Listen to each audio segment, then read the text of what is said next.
Hola, muy buenos días, tardes o noches. Mi nombre es Ana María Rodríguez del grado 11B y el día de hoy voy a hablar acerca de la cristiandad en la Europa feudal entre el siglo IX y XII.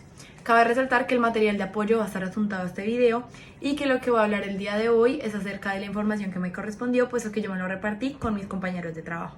Bueno, primero que todo voy a hablar de las características. El estilo románico floreció por toda Europa. Sus características arquitectónicas son el arco de medio punto, como lo pueden ver acá, y también las bóvedas de cañón de aristas.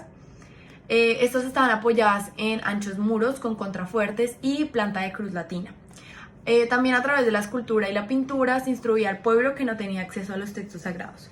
Bueno, la cristiandad estaba formada por el conjunto de los pueblos unidos por la fe y está encabezada por dos autoridades supremas, que era el Papa, que era el titular del poder espiritual, y el emperador, que ostentaba el poder temporal. El sistema feudal marcaría la vida de la iglesia medieval. La intromisión de los poderosos llevan a que la iglesia sufra grandes males, como es la baja moral del clero.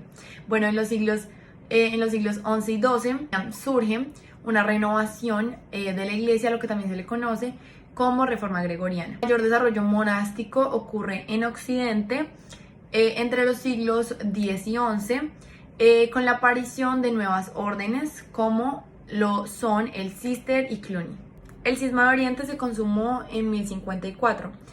Otra característica es que en la Edad Media se desarrollaron grandes rutas de peregrinación recorridas por los fieles como medio de santificación personal hacia Tierra Santa, como era Roma y Santiago de Compostela. También ocurren las cruzadas, que fueron una empresa de toda la cristiandad que buscaba recuperar los escenarios de la vida de Cristo y los apóstoles. En total fueron 8 y ocurrieron entre los siglos XI y XIII. Bueno, ahora para seguir contextualizando voy a hablar acerca de la cristiandad en el siglo V y en el siglo VI. En el siglo V, en Oriente, los presbíteros, los obispos y los diáconos podían seguir disponiendo del matrimonio. Sin embargo, en Occidente, el obispo de Roma pide a todas las iglesias que impongan la abstinencia conyugal para los presbíteros, los diáconos y los obispos. En el siglo VI, en Oriente, la iglesia fija definitivamente su disciplina relativa entre los clérigos y el matrimonio.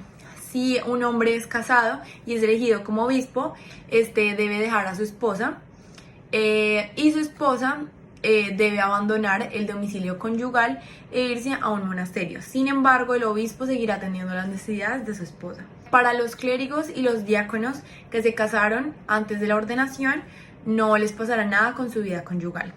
En el occidente, sin embargo, se sigue reforzando la abstinencia conyugal y para los clérigos se ponen sanciones acerca de tener hijos después de la ordenación. Bueno, ahora les voy a hablar de sucesos importantes. Primero les voy a hablar de las cruzadas, que eso ya lo habíamos mencionado un poco anteriormente. Las cruzadas básicamente es en donde los papas, en lugar de tener un acercamiento con el Islam, deciden en 1095 y 1294 formar ejércitos por soldados europeos en nombre de Dios y el cristianismo, que acuden a santos lugares, sitios en donde surgió todo, para liberarlos. El objetivo de esto era poder tener el control sobre el Mediterráneo. Sin embargo, como consecuencia de todo esto, de toda esta disputa, simplemente terminó en intensificar el conflicto entre el Islam y el cristianismo. Ahora voy a hablar sobre la Inquisición en 1184. La Inquisición era un tribunal eclesiástico que se dedicaba a descubrir y castigar a todo aquel que iba en contra de la fe o doctrinas de la iglesia. Entonces acá es donde aparecen los herejes. Los herejes eran todos aquellos que se cuestionaban acerca de las doctrinas oficiales cristianas. Por tanto, eran considerados como enemigos de la iglesia y eran perseguidos, torturados, castigados y hasta incluso asesinados. Ahora les voy a hablar sobre nuevas órdenes religiosas que surgieron, como lo son los cartujos y cartujas, franciscanos, cistercienses, dominicos y dominicas y monjas clarisas. Todos estos tenían un mismo objetivo, que era el atender a los necesitados y ayudar a los pobres. Bueno, ahora les voy a hablar acerca de la fundación de la Gran Cartuja en 1084.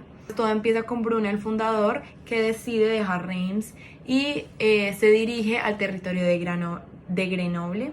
Allí decide vivir en una cumbre montañosa un poco aislada y que solo tiene un camino para llegar, que es muy difícil y muy poco frecuentado.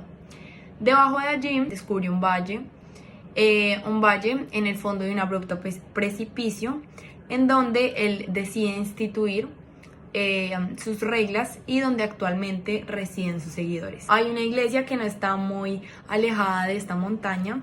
Allí hay una pendiente ondulada en donde residen 13 monjes. Este es un claustro.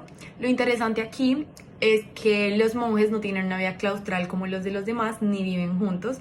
Cada uno de ellos tiene una celda particular alrededor del claustro, en donde duermen, trabajan y toman su alimento. Ellos, los domingos, reciben del ecónomo su pan y legumbres. El agua nada más lo utilizan para beber y para los usos provenientes de esta fuente, que pasa por un conducto de cada celda y tiene una apertura particular en cada una de ellas. Ellos toman pescado y queso los domingos y los días festivos. Bueno, ellos no se dirigen a la iglesia a la hora que nosotros acostumbramos, sino que ellos tienen ciertas horas para ir. Ellos oyen la iglesia el domingo y los días solemnes. Casi no hablan entre sí, puesto no tienen necesidad. Sin embargo, si lo hacen es por medio de señas. Ellos están bajo la directriz de un prior, pero el obispo de Grenoble es quien ejecuta las funciones del abad y provisor. El obispo de Grenoble es quien ejecuta las funciones del abad y provisor.